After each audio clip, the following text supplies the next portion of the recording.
An interview came out in Variety yesterday with Sam Nivola, who plays Lachlan Ratliff, the obviously center of one of the most talked about scenes in this past week's episode of White Lotus. And there's a lot of the interview that I think is really funny. The fact that the scene of him, Patrick Schwarzenegger, and Charlotte LeBon, who plays Chloe, talking about, oh, your brother jerked you off last night, don't you remember?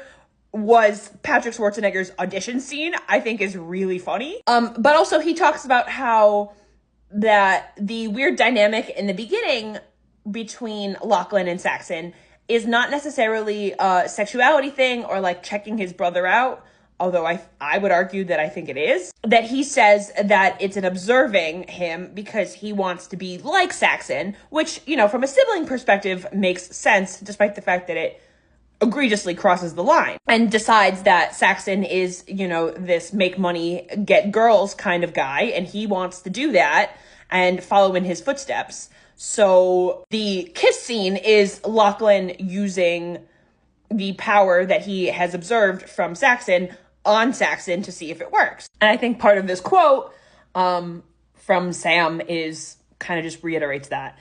He really looks up to both of his siblings, not from the point of view of physical attraction. It's more curiosity and trying to figure out which kind of person he is going to become. He tries to connect with him, Saxon, in whatever way he can. I think Lachlan is a people pleaser, absolutely, who will try to get people to like him at any means necessary. Looking at Saxon while he's jerking off is not a sexual thing.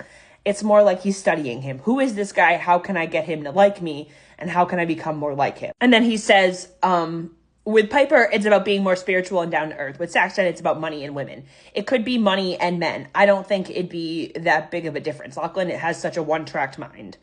He wants love and attention. It could be from a guy, it could be from a girl.